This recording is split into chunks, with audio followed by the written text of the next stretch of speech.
I'll try and be fairly quick because I know this is the last talk of the day and everybody probably wants to go to the pub, right? Sorry? There's one more. Not last talk in here. True. Right. And it's 20 minutes walk to the pub. Sorry? 20 minutes. It's a 20-minute walk to the pub, right? So I'm on a timer. Cool. Alright. Okay, so I'm Paul. Hi, Paul. Hiya. My talk is called Bodger and Bodger. Not these chaps, though. Some of you might remember them from the early 90s. Obligatory, who am I? I'm a pen tester hive member at Covert Swarm. I am Hackspace Director. I do CTFs and I crew most of the conferences. You've probably seen me if you've done... Clipboard a few times. Sorry? Alright, goes back now. Right, back. Right, yeah. Here we go. I'll start again. I'm a Hackspace Director and I also volunteer for quite a few of the conferences. If you've been anywhere north-ish, you probably met me before crewing maybe SteelCon, B-Sides, whatever, B-Sides London, B-Sides Leeds, yeah, all those ones. And I've done a few talks too. I did the talk... your slides just running forward, buddy. And they were, yeah, right. Well, I'm on a timer then, aren't I? It keeps doing that. I'm cursed. Right, anyway. So, bit of a fun, like I said. Who's flickering it? Is somebody flashing buttons? That's... Put it down. Put that little one. Hands up. Everybody, hands up. No. What are we doing? Don't do anything. That was the B key. There you go. Right, anyway. It wouldn't be a slide for me if talk for me if it wasn't breaking constantly. So, anyway, these might zip forwards, just ignore it, I'll talk. So, I made a badge with a few of my colleagues from work, and we did it for DEF CON. I don't know if any of you are familiar with the badge life sort of movement. We wanted to make a badge that was cool, and this year DEF CON was all under one roof. So the idea was that a lot of people would be coming from different hotels and things like that, and then they would all walk everywhere or move everywhere, because obviously not everybody can walk. So what we did was we made a badge that was fun. I'm wearing one right here, but I've taken the battery out. And it's about this badge here. We're going to talk about some of the trials and tribulations of making a badge, and what happens when things don't go quite the way you expect them to initially. And that's what the bodge part of this talk is, because the bodge wires are basically, as it says there, wires where you make on-the-fly improvements to hardware. When you miss a trace or something like that, which is what we did. How you fix it. So that's the badge team. Me, my brother, and a couple of my colleagues at work. We made this badge, the firmware, designed it all, and got it fab from, I think it was JLC PCB. The badge itself, I'll not go too much into detail about because that's not what this talk's about. But it's a Raspberry Pi Pico microcontroller on the back there. I don't know if you can all see that yet. And then it's connected to the screen and a couple of other bits and pieces to do the screen of the buttons and trade and things like that, which is quite interesting. You've probably seen some badges before. It's doing it again, isn't it? So, sorry? Is it on a timer? Yeah, it looks like it, but I didn't set a timer. So, Whenever you move your hand. oh, is it? Oh, so I have to stand like this now. Okay, right. Down. Put the controller on the table. No, it's not. Anyway. So, anyway, so you've probably seen some electronic badges before. I'll put it there actually, okay? Some of the most interesting ones I've seen, EMF 2024. I don't know if any of you went to EMF camp. Yeah, the badges are super cool, super modular. You can has all sorts of bits of pieces where you can add stuff in and customize it however you want. You can even program it. I believe there was some people that wrote new firmwares, and if you were at EMF camp, you will know that on day one the badges were super buggy, they crashed a lot, and which is what happens, right? Nothing when you deploy it works first time unless you're very good. But most of us aren't, so that's what happens. So then we've got, obviously you've all got B-Sides Newcastle badge. I can see quite a few of them wearing them. Yeah. DEF CON, obviously. DEF CON, they make great badges most years. Some years not so much. I think last year was just let's make a piece of plastic, put a shard in, and like it didn't do anything. It was just a piece of plastic. But like most of these, it'll probably end up in a drawer, collecting dust with your Raspberry Pi 4s and whatever else you've got in there.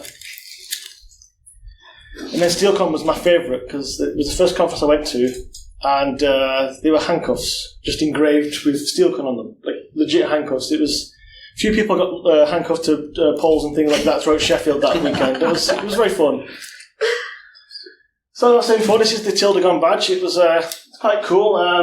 I think they are on about changing this for the next one because EMF only happens every 2 years. But as you can see here, it's bits and bobs here. This is the main brain thingy of the chip, but again, that's not what this talks about. But yeah, very cool, right? You were like, hold on, voice is gone. And some of the different add-ons they used were you could make different things. One of the things that they made was a CTF, so there was all these little plugins all throughout the camp where you could go up to different things and plug them in, and it was part of like an interactive CTF. It was one of the games that people would program for it.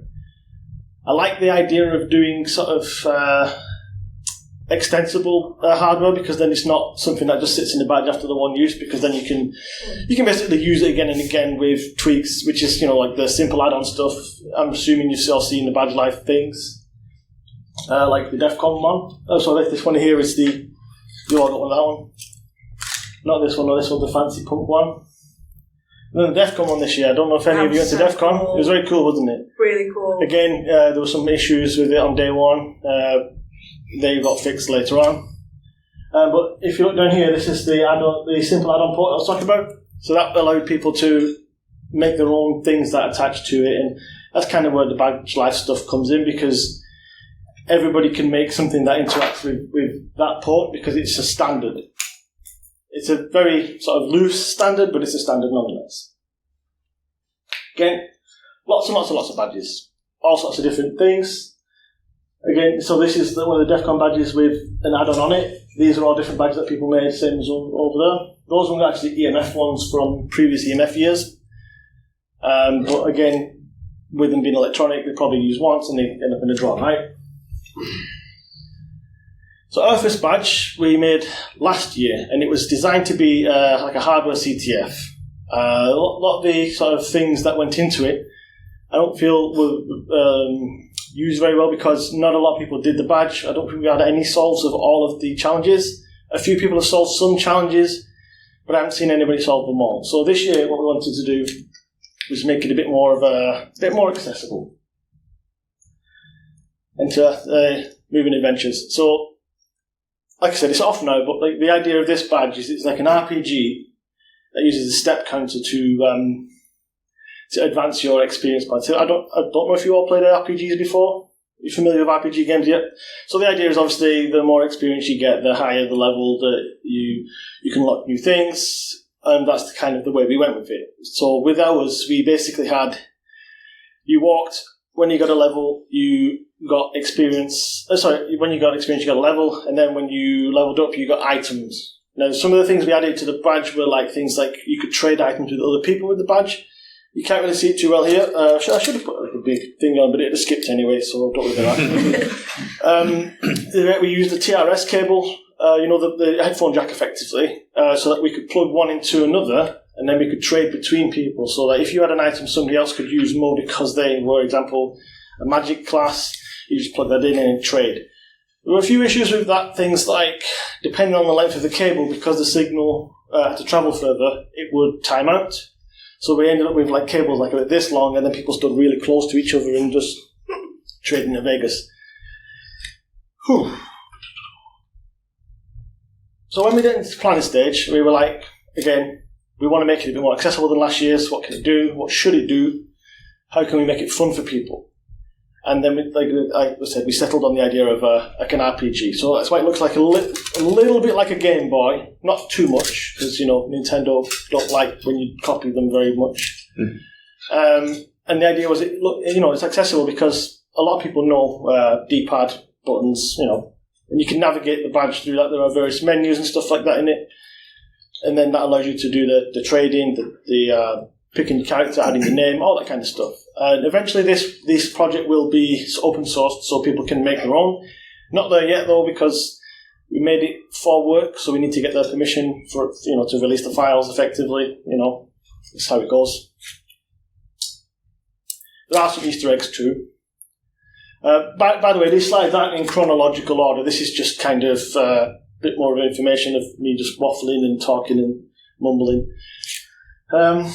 So we started off with the little screen. It's a 240 by 320 LCD screen, and it's driven by an ST77. Slide. Anyway, so it's driven by a little chip. This is going really poorly. That allows you to draw on this bit here. There is thankfully a library for the Pico SDK that will allow you to just draw on the screen. Initially, we did it with Python, but I found it was a bit slow with the Python library to draw to refresh. So we went with basically writing it in C and then just building the firmware and just banging it on the device. These are some of the hardware prototypes we did, because obviously once you know what kind of microcontroller you're going to use, that kind of thing, you start to build and use different bits and bobs to test button functionality and stuff like that before you start to solder things together. Excuse me. A lot of jumper wires, a lot of glue, hot melt glue, not solvents. So then you keep it together so then you can figure out kind of what to do, but then if it doesn't work, you can change those bits quite quickly. That only gets you so far. Eventually, you'll have to, build the actual PCB. So that's what the PCB looked like. And, as you can see, that's what I've got right here. Upside down, I think, yeah. Yeah, there you go. The ST7789 is the chip that drives the LCD screen. So once we built this, we then started to make the firmware for it, right? So we draw some menus, use the buttons to interact with the menus. We had the accelerometer, and then at the back we had the EEPROM to save like the character data, inventory, that kind of stuff. Oh yeah, hold on a bit. The first problem we had was building it using Visual Studio, or if you were on Linux, just CMake. I suppose you could use Visual Studio 2. It was a bit finicky at first to set up, so once we figured out how to build it for ARM, because not everybody uses ARM, and the Pico uses ARM, so if you're on an Intel machine, you need to mess around and build a particular tool chain and all that kind of stuff. Once that was done, we popped that in the repo, so that was like the first problem that we came up with. The first problem we solved is that once we figured out exactly this is how you build, this is the environment, we popped the instructions on how to do that in the GitHub repository, so that then anybody else comes along, they want to make a new version of it, they can, because the instructions on how to get the build environment to build the correct file to just drop on, it's all in there. Then it comes so these were the characters we made. They don't. One doesn't look like me anymore, but it did. They were modelled on the team. I don't know if Matt Laser's going to work here. No, it's not. So I was the rogue, because typically, like if you see me before at one of these, I normally have like a mohawk. I don't right now. That's why I'm wearing a hat, because people will recognise me with it. So we started with those 4. And those were like the initial classes for the things. Again, if you're familiar with RPGs, those are pretty standard sort of classes. You've got different stats and stuff, and then they affect the way you get loot and things like that. But that was kind of how we started. As I was talking about before, this was the trade. The trade uses the headphone jack. I don't know why I forgot that word. This is the schematic here. If you can see, I don't know if you can all see that. So the idea was to trade between 2 people. We use the UART protocol. But if you're using UART, you need to have the transmission and the receive pins flipped for one to the other. So there's a couple of ways we looked at doing that. The first way was basically in software, initializing different pins, but then we sort of decided against that, and we went with what I think was a bit more of an elegant solution. We used a DPDT switch, a double pole, double throw. So what that basically is a switch with two positions, and when you move it from one to the other, it reverses the polarity of the things you've connected to it, which then meant that we have like a little switch on the back here, which has a 0 and a 1 on it. So the way it works is when you're trying to trade with someone, you flip that over on one of them, and then as long as those are opposite, it will allow you to talk, rather than having like two separate connectors or anything like that. It's just so much easier to do it this way. The only problem was TRS and TRRS are two different pinouts. TRRS has an extra pin, which meant that using the TRS cable caused some unusual behaviour. We fixed that in the second revision, but when we were testing in the first revision, because the way we did it was we only got a few of these first, and then after we figured out what was wrong, we sort of made those tweaks to the schematic and then went from there, rather than get a job lot of them and then them all be wrong, and then a bunch of bodge happens in here. So once we fixed those problems, you could use a TRS or TRRS cable to do the trade. Worked perfectly both ways. Did have some Easter eggs in here because, badges need Easter eggs. A couple of Easter eggs. If you created a character with any of the devs' names in it, you had access to a debug menu, which will allow you to just give yourself items or bump levels, and the cheating, right? We also added a couple of extra sprites in for some people, like online. So I don't know if any of you know who Thor is. He's like a Twitch streamer, yeah. So I actually met him and I gave him one of the badges. So then I put him as a sprite in it. So if you put Thor in as the name, it would give you a little character based on him.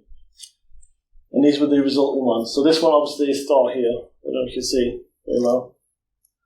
And then this one is the rapper from Julko, because I gave him a badge too and put him in it.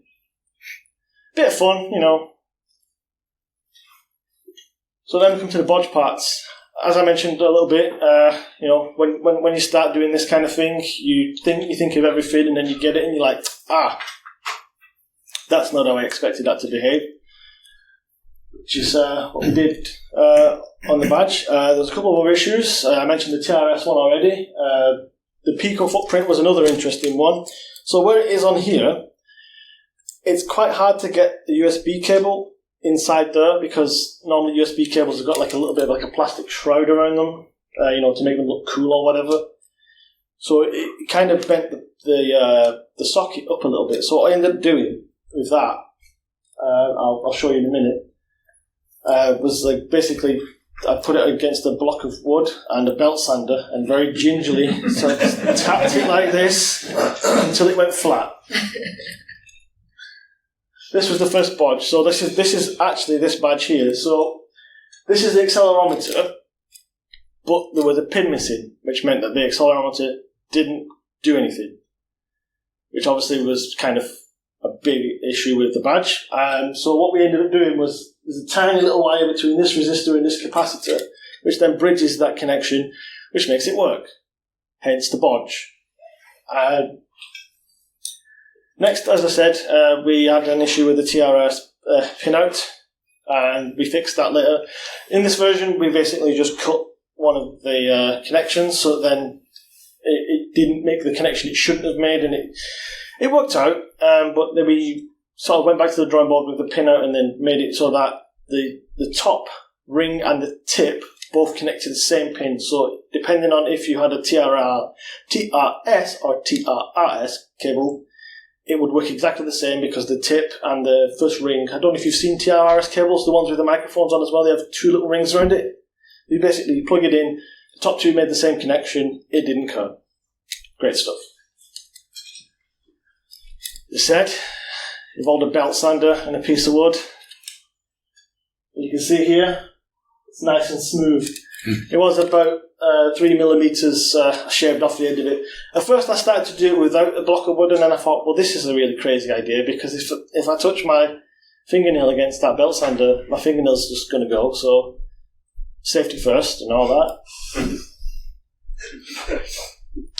Then the sort of the final sort of panicky issue we had was obviously I don't know if any of you are in software development. When you start to refactor things that other people have written, you might not realise that what they've done, so you might interpret something in the way that you think it works rather than the way it does work, which is why comments are always great, even though people always say things like code should be its own comments and all that kind of stuff. No, you need to, as long as your comments are fine, like don't put comment like this is a function, because that's super obvious. You need to sort of describe what that function does. But this isn't like a programming sort of talk, but good comments is the takeaway here, right? And the idea was that when you do the trade, you have an inventory as well as they call it a paper doll, like your character's wearing like a helmet, armor, shield, or whatnot. The idea was that you have two separate inventories. One is your inventory for items you've collected, and one for the items you've equipped. Now, when somebody was refactoring, I'm not going to point any fingers. When it was being refactored, they'd misunderstood one of the lines, and basically, when they'd committed, it just showed like a garbled screen. You couldn't really tell what was happening, and it was a bit of a mess. So what we ended up doing the day before DEF CON, we were sat there after we'd all got our badges, because we had some of these badges to give away to people at DEF CON. We were trying to figure out what the problem was in the firmware so we could fix it before we give these badges to people, because we can't very well go, hang on a minute, come give me your badge back and we'll sort it. Right? We had to do it there and then, right? So what we ended up doing was using a tool called Git Bisect. Very handy. So the way that works is you start with one that you know works, like a point in time that you know works, and then you end up with where you are where it doesn't work. Then what you do is it takes you somewhere around the middle. You then you build it again. Is it still broken? If it's not, then you know it's not in this bit, and then you just sort of you like a binary tree traversal of here you go, here you go, here you go, and then we found out what it was. This is the line of code here. Basically, they'd missed off the divide by 2. So in the memory where all the sprites were stored, they're actually a lot bigger, so that when it tried to read them and interpret them, the data was garbled because it was twice as big as it was expecting, and everything bumped along. So once that was done, it was sorted, and we were able to deploy and then go flash 50 badges in the bar at the Sahara. That was a lot of fun. The only other problem we had was not enough badges. A lot of people came up to me during the weekend, where do I get one of those? I said, you can't, because there's only like 30 of them now, which then, as the weekend went on, dwindled. And when I had some to give out, I did give some out, and I have had people ask me, how can I get one? And I'm like, I'll try and do another run at some point, but we wanted to fix a couple of the issues. Like, for example, one thing that I don't think is on here is that these screens, because they poke out, they get bashed. And when they get bashed, they smash. And I have a couple in my hotel room of them, actually, that are the screen obviously has an impact fracture, which then means the screen's useless. So the version 2 might be a bit more safe for the screen. I think what we'll do is we'll sync it into the PCB so that it's flat against it, so that then it's less likely to impact it. Or maybe 3D print case for it or something. Again, as I just said, screen. Oh, and sometimes the buttons like this one here, if you put it in your bag and things hit it, knock the button straight off. Because they're quite small, they're very delicate, which is kind of a problem. But I guess if you had the cover over it, it wouldn't be. So these are all things like, like I said, like you don't necessarily think about when you're making it. You're like, oh, I want to make this cool thing, and then when you get it, you're like, some parts of it aren't as cool as I was expecting, or I could do that a better way. Thank you.